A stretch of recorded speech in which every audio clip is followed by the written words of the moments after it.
रायगड रोहा तालुक्यातील श्री दीनाभाई मोरे शिक्षण मंडळ सानेगाव संचलित साने गुरुजी विद्यानिकेतन यशवंत खार हायस्कूलच्या नूतन इमारतीच्या पहिल्या टप्प्यातील 72 लाख रुपयांच्या कामाचा भूमिपूजन सोहळा आमदार अनिकेत तटकरे यांच्या हस्ते उत्साहात पार पडला।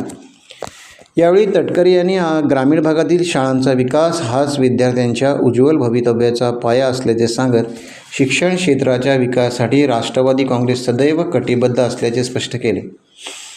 शिक्षण मंडळाचे चेअरमन नंदुशेठ म्हात्रे यांच्या कार्याचे कौतुक करताना विद्यार्थ्यांच्या सुविधांसाठी त्यांनी केलेल्या मागण्यांना सकारात्मक प्रतिसाद मिळाल्याचे सांगण्यात आले।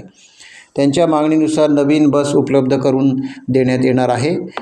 पडम ते मेढा विद्यार्थ्यांना मोफत बस सेवेचा लाभ मिळणार आहे। या भूमिपूजन सोहळ्यास राष्ट्रवादी काँग्रेस पार्टीचे प्रदेश सरचिटणीस विजयराव मोरे, रोहा पंचायत समितीचे उपसभापती संजय माणसुसकर, अलिबाग विधानसभा कार्याध्यक्ष ॲडव्होकेट मनोजकुमार शिंदे, तालुका कार्याध्यक्ष अनंतराव देशमुख, राजेंद्र पोकळे, युवा कार्यकर्ते मयूर खैरे, संतोष भोईर, संदीप सोरगे, नवनीत डोलकर, निर्मला वाघमरे, दीनाभाई मोरे शिक्षण मंडळाचे चेअरमन नंदकुमार म्हात्रे, सोनेगाव ग्रामपंचायतीचे उपसरपंच परेश म्हात्रे, बाळू पाटील, मोहन ठाकूर, योगेश ठाकूर, ज्येष्ठ कायदेतज्ञ विवेक मोरे, मनोहर मोरे, राजेंद्र मोरे यांच्यासह संस्थेचे पदाधिकारी, शिक्षक, ग्रामस्थ, पालक व विद्यार्थी उपस्थित होते।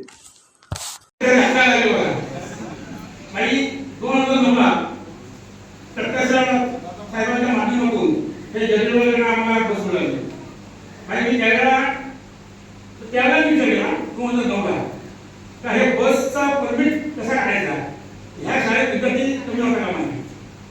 आमच्या 5 शाळेपेक्षा 2 पटी विद्यार्थी आपल्या शाळेत ते बसचा परमिट करायला सुरुवातीला मेळा रोहा म्हणजे आम्ही 15 वर्षाला आम्हाला विद्यार्थी कमी पडले तर मेळ्याकडून करू शकतो, रोह्याकडून करू शकतो, सुरतून करू शकतो अशा पद्धतीने त्याला आम्ही परमिट काढला। पण त्या बसची मुदत आता संपलेली आहे। उद्यापासून आम्ही माहिती बस बंद करणार आहोत। तिचा परमिट नाही, जे काय कॅश नाही, जेटवेल भरून देते का भरत नाही, बरेचदा आपली विनंती केली, आपण देशाला आली पुणे विनंती केली पण ते भरायला तयार नाही। तर आपल्याला आम्ही मागणी केली आहे बससाठी, आमची विद्यार्थी वाढ करते बस उद्यापासून काही बंद करणार। आम्ही ठरवले एक बस प्रायव्हेट घ्यायची म्हणजे दुसऱ्या काहीतरी 3,000 रुपये त्यांनी सांगितले। तर आता हे पैसे आमच्या शाळेतून जाणार आहेत तर लवकर बस पैसे आपल्याला येईल। मी साहेबांना त्या बसचं उद्योजन करण्यासाठी आपण काही आणणार काही ना आणि साहेबांना ते लवकर प्रयत्न करा। ही आपल्या माझ्याकडून आमच्या संस्थेकडून स्थानिक शाळेकडून आपल्याला विनंती आहे एवढं तुम्ही थांबतो। आज हे काम जे आहे कुठे राजकीय भूमिका नाही, हे एका संस्थेचं काम आहे आणि संस्थेच्या कामासाठी या पंचक्रोशीतली ही शाळा आज एका भव्य दिव्य स्वरूपात जातोय। साईडला स्वर्गीय दीनाभाई असतील किंवा त्यांचे चिरंजीव जे मोरे असतील त्यांच्या माध्यमातून मी सांगितलं की मी त्या शाळेचा पहिला विद्यार्थी, मला मी 5वीला त्या शाळेत होतो त्यावेळेला माहीत आम्हाला डबे टाकलेले त्याच्यावरती पाय टाकून बसायला बेंच होते असं मला तरी आठवतंय आणि डबे होते। ती शाळा गावात भरत होती तेव्हा 5वीचा विद्यार्थी मी काही दिवसासाठी तरी या शाळेचा आहे। त्यामुळे निश्चित या शाळेने या विभागात चांगल्या तऱ्हेने चांगले विद्यार्थी तयार केले, त्याचबरोबर लोकप्रिय प्रतिनिधी तयार केले, त्याचबरोबर अनेक डॉक्टर, वकील, त्याचबरोबर इंजिनियर देखील या शाळेत झाले। त्यामुळे निश्चित शाळा ही राजकीय शाळा नसून एक चांगल्या तऱ्हेची या पंचक्रोशीतली शाळा आहे, तिचा विकास हा महत्वाचा आहे। आणि नंदुशेठ तुम्ही ज्या गोष्टी बोलता बोलून गेले की काही गोष्टी ज्या मागायच्या असतात त्यावेळेला कोण येतात नाव घेणार नाही, ते विसरून जायचं असतं। हे एकच आहे आपल्याकडे किती आहेत आमदार पण आपल्याकडे आहेत, मंत्री पण आपल्याकडे आहेत आणि खासदार पण आपल्याकडे आहेत। त्यामुळं एकाचा फोन सोडून द्यायचा असतो, आपल्याला पुढे जायचं आहे। त्यामुळे आपल्या पाठीमागचा भर भक्कम अशी 3 माणसं जी रायगड जिल्ह्यात ज्यांचं गाव आहे, ज्या रायगड जिल्ह्यामध्ये ज्यांचं वलय आहे, त्या रायगड जिल्ह्यामध्ये राजकीय, सामाजिक, सांस्कृतिक त्याचबरोबर शैक्षणिक क्षेत्रात ज्यांचं नाव आहे अशी माणसं आपल्यासोबत आहेत। ज्यामुळे न आले त्यांना जास्त विचारात न घेता आपण जे घेतलेलं कार्य आहे हे कार्य पुढे कसं न्यायचं आहे, लावायचं आहे। खरं विशेष म्हणजे आज या शाळेचा विद्यार्थी म्हणून किंवा या पंचकृषीतील एक वकील म्हणून काम करत असताना आज 80वा स्वातंत्र्य दिन आहे. आज या मुलांकडे बघताना किंवा या मुलातील उद्या जो काय माणूस घडणार आहे किंवा एक चांगला नागरिक घडणार आहे, तर त्यासाठी मला फक्त 2 शब्द बोलावेसे वाटत आहेत. कारण आजची पिढी ही बघितली तर सोशल मीडियावरती जगणारी पिढी आहे आणि आजच्या या सोशल मीडियावरती आज व्हॉट्सअप आणि फेसबुक आणि इंस्टाग्राम आज सगळे बरेचसे पालक देखील आहेत. एक सर्व पालकांना देखील विनंती आहे आणि मुलांना देखील विनंती आहे की या सोशल मीडियाचा वापर करताना आमची बस शासनाने आता 15 वर्षाचा निकष त्या ठिकाणी दिलेला आहे. तेव्हा 15 वर्ष झाली की मग कुठलेही मोठं वाहन किंवा खाजगी वाहन सुद्धा ते आता आरटीओच्या नियमांमध्ये मुळे ते बाद केलं. स्वाभाविकपणे तुमच्या 2009 ला त्याच्यामुळे 17 वर्ष त्या बसला झाली आणि आता ती आरटीओला मान्यता प्राप्त तुमची होऊ शकत तरी सुद्धा तुमच्यासारखे काही सर्वजण आश्रय त्यांनी हे करून ती बस सुरू ठेवली आणि आपल्या ग्रामीण भागातील मुलांना शाळेपर्यंत पोहोचवण्याचा आपण प्रयत्न केला. मी म्हणते तरी माझ्या काही सहकार्याला विनंती केली आणि नंदुशेठ मी तुमच्याकडनं अशी कोटेशन पण मागवली. माझ्याकडे तुम्ही कोटेशन मागवलं 27 सीटरचं, त्याचं काहीतरी 27 लाख 19,000. नंतर एक 36 सीटरचं पाठवलं, त्याचं वकील साहेब 27 लाख 56,000 काहीतरी परिस्थिती म्हणजे त्यांनी मला पाठवलं. आणि 42 सीटर का त्याच्यापेक्षा मोठी 46 सीटरची आहे, त्याचं 27 लाख 70 का 80,000. मी विचार केला कोटेशन आले आणि तिन्ही कोटेशन मध्ये 20-30,000 फरक आहे आणि 10-15 आसनांचा सीटचा त्याच्यामध्ये फरक जाणवला. म्हटलं मी त्याला आपण विचार करू आणि मग एकदा मोठी बस द्यायची का लहान बस द्यायची ते आपण सगळ्यांशी बोलू. मोठे असेल तर सर्व आपण त्याच्यामध्ये उपलब्ध करून देऊ. माझ्या एका सहकार्याशी बोललो आणि ते लगेच मला सांगितले भाई मी पैसे देतो पण मला एकदम 27 लाख रुपये देता येणार नाही, मी 10 लाखापर्यंत मी करतो. नंदुशेठला मी सांगितलं पूर्ण 10 लाख रुपये देऊन त्या फक्त आपल्याला म्हणून चालणार नाही, 17 लाखाची पण व्यवस्था करावी लागेल.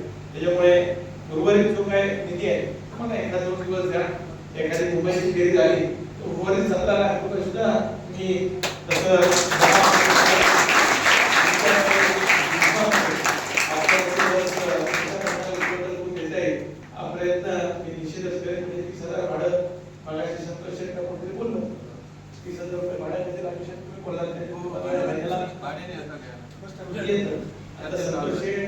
आपण गोव्याला फिरायला जातो तर आपला दिवसाचा खर्च किती येतो तो जर आपण सगळ्यांनी म्हणून ठरवलं की तो वाचवला एका ट्रेनचा तरी मला वाटतं वर्षाचं भाडं निघू शकेल अशी मला नवीन बस देतो.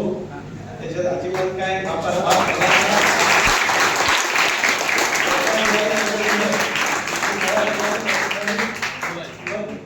हे राहत नाही.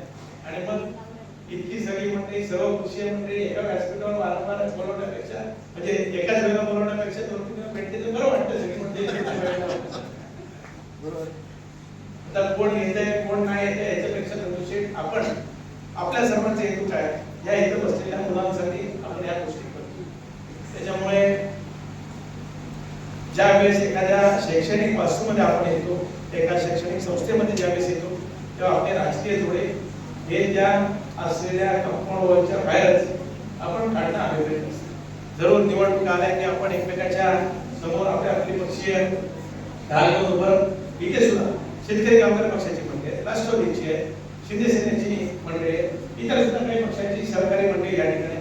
पण राजकीय अभिनिवेश आपण कोणी कृपया करून संस्थेमध्ये किंवा शैक्षणिक कामामध्ये कधीच कोणी आणलं. मी सुद्धा करत असताना अनेक वेळा आम्ही दप्तर वाटपाची कार्यक्रम केली, वह्या वाटपाचा कार्यक्रम केला, छत्री वाटपाचा कार्यक्रम केला. कालपासून तर जवळपास मी मुरुडमध्ये 3 शाळेला मी त्या ठिकाणी मनोजी कॉम्प्युटर वाटप आणि याचा कार्यक्रम केला. मी कोर्लेला काल पहिला कार्यक्रम केला. ती संस्था ही आपल्या ख्रिश्चन संस्था माउंट कर्नाटक ही संस्था कोर्लेला होती. तिथे कॉम्प्युटरमध्ये ती संस्था ही ख्रिश्चन लोकांची. नंतर मी कार्यक्रम केला काल दुसरा एक तो नांदगावला केला, छत्रपती शिवाजी महाराज शैक्षणिक संस्था, ती सर्व धर्मियांची त्या ठिकाणी होती आणि त्याचा अध्यक्ष फिरोजभाई गळके हे मुस्लिम समाजाचे, पण गेले 60 वर्ष त्या परिसरामध्ये तालुका परिसरामध्ये काम. आणि तिसरी मी शाळेचं एक भूमिपूजन केलं, ते महबूब एज्युकेशन सोसायटी. म्हणजे मला तो पिक्चर आम्हाला आणखी आठवला की तटकरे साहेब फक्त निवडणुकीपुरतं शाहू फुले शिवशाहू फुले आंबेडकरांचा फक्त नाव घेत नाही, तर कृतीतनं सुद्धा आपण त्या ठिकाणी काम करण्याचा प्रयत्न करतो.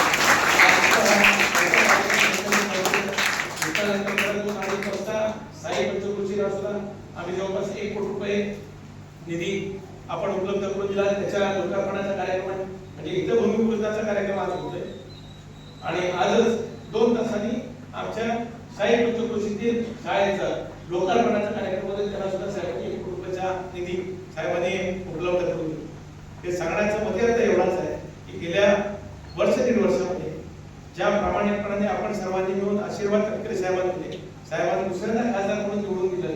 देशाचे पंतप्रधान नरेंद्रजी मोदी साहेब असतील, देशाचे त्या ठिकाणी गृहमंत्री असतील, नेतृत्व असेल, अमितभाई शाह असतील, यांनी तटकरे साहेबांवर जे विश्वास दाखवला आणि त्यांना पेट्रोलियम आणि नॅचरल गॅस खात्याचं चेअरमॅन पद त्या ठिकाणी सर्व तटकरे साहेबांनी दिलं.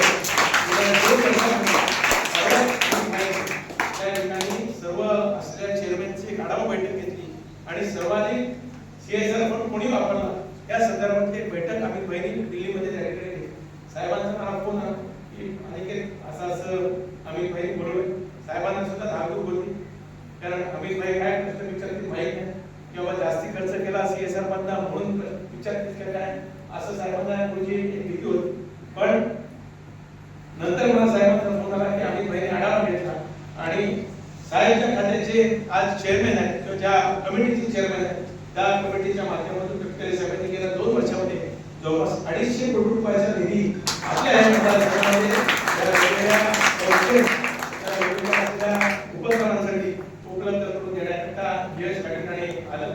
आणि आपल्या खासदार साहेबांनी तटकरे साहेबांनी सुद्धा जेवढ्या काही कमिटी आहेत त्याच्यामध्ये अमितभाईंनी सुद्धा गौरव केला की 1 नंबरचं काम CSRच्या माध्यमातून कुठल्या ह्याच्यात झालं असेल तर ते तटकरे साहेबांच्या CSRच्या माध्यमातून त्या ठिकाणी. टाइम्स डिजिटलला लाईक करा, शेअर करा, सबस्क्राईब करा आणि बेल आयकॉन दाबायला विसरू नका. Times digital.